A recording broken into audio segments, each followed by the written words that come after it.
How are you today? We're so happy to see you. Look who's here. It's Uncle Ben. How you doing, Uncle Ben? I'm alright. I'm just chilling. What are 2 things that are making you happy today? I got to talk to some friends that I really like recently. That was fun. Mm-hmm. And my wife made some really good dinner. Your wife, that's me! Yeah! Yeah, mine is also the really good dinner that I made. That made me happy. Mm-hmm. And I feel like I'm stealing your 2 things. I think we talked to different friends, but I got to talk to a lot of really good friends this week, and that was making me happy. So that was good. Ben, what is one word you would use to describe today's book? Spooky. I would say purple. You get ready to read? Yeah, I'm ready. Ready? Let's do Okay, it. let's read. See, I told you it was purple and also kind of pink. Mm-hmm. What's this book, Uncle Ben? This book is called The Cremation of Sam McGee. I don't know if this is a children's book. Whatever. It's awesome. This is the first book you ever gave me. It's pretty fantastic.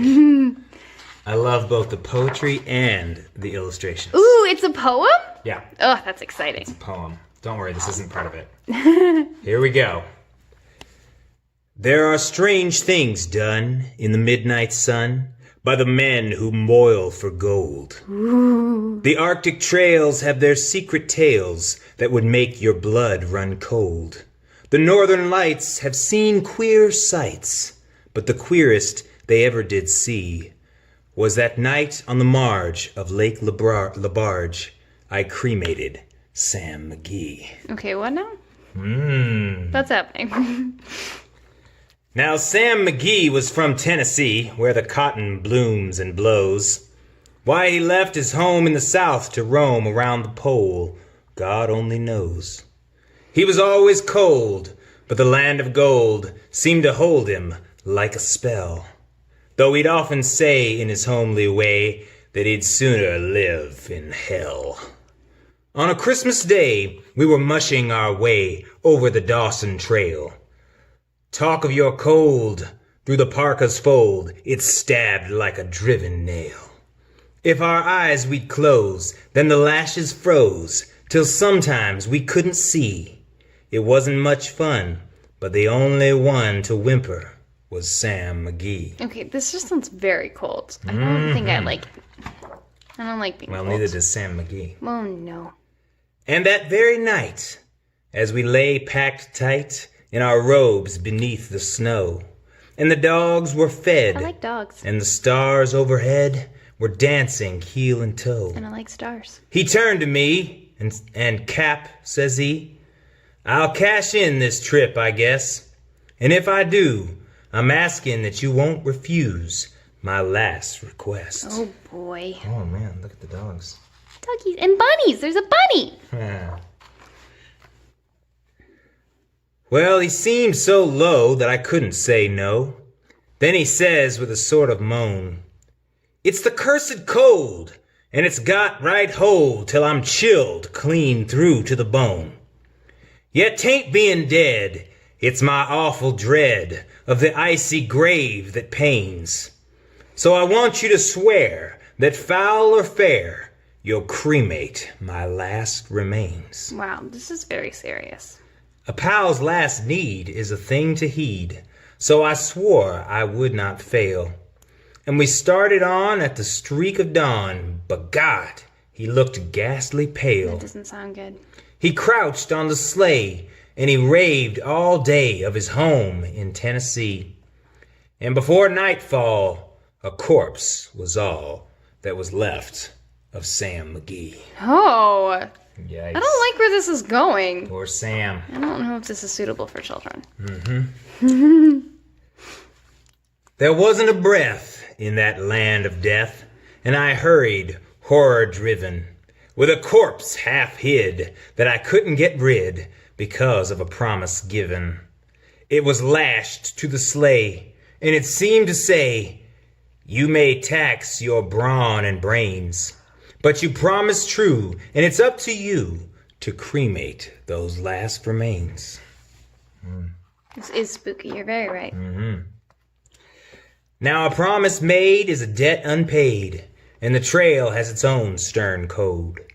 In the days to come, though my lips were dumb, in my heart how I cursed that load.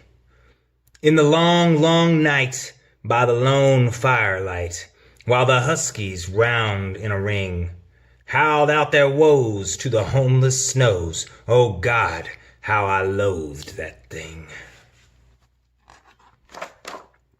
And every day that quiet clay seemed I'm just checking. to heavy and heavier grow. And on I went, though the dogs were spent and the grub was getting low. Oh no, running out of food is bad. The trail was bad, Oh, I told you. and I felt half mad, but I swore I would not give in. And I'd often sing to the hateful thing, and it hearkened with a grin. This book is straight up creepy.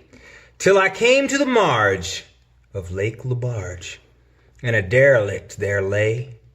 It was jammed in the ice, but I saw in a trice it was called the Alice May. Well, that's a nice name.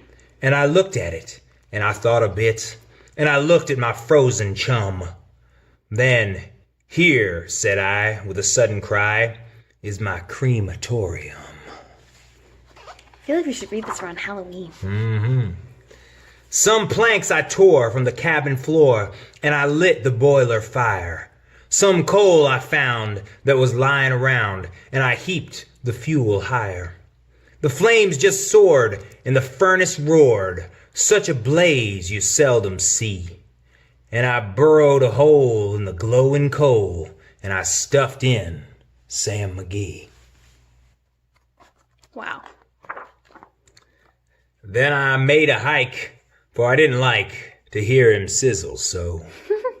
And the heavens scowled, and the huskies howled, and the wind began to blow. It was icy cold, but the hot sweat rolled down my cheeks, and I don't know why. And the greasy smoke in an inky cloak went streaking down the sky. I mean, it is beautiful poetry. I do not know how long in the snow I wrestled with grisly fear. But the stars came out, and they danced about, ere again I ventured near. I was sick with dread, but I bravely said, I'll just take a peep inside. I guess he's cooked, and it's time I looked. Then the door I opened wide. It seems like a bad idea. Ah! And there sat Sam, looking cool and calm, in the heart of the furnace roar. And he wore a smile you could see a mile, and he said, Please close that door. It's fine in here, but I greatly fear you'll let in the cold and storm. Since I left Plumtree down in Tennessee, it's the first time I've been warm. Wow. It's good news for Sam. There are strange things done in the midnight sun by the men who moil for gold. The Arctic trails have their secret tales that would make your blood run cold. The northern lights have seen queer sights, but the queerest they ever did see was that night on the marge of Lake Labarge. I cremated Sam McGee. The end. What a story. Ooh, that was a pretty spooky story. It's a good one. That's what they read to infants in Canada. That's what you gave me. You gave me that book on our third date. Yep. And look at us now. We're married. Spent 37 days in quarantine together. Oh boy. Anyway, we hope that you have a really cozy night with good books to read and that you feel a hug wherever we are to wherever you are. We love you. Bye. Bye.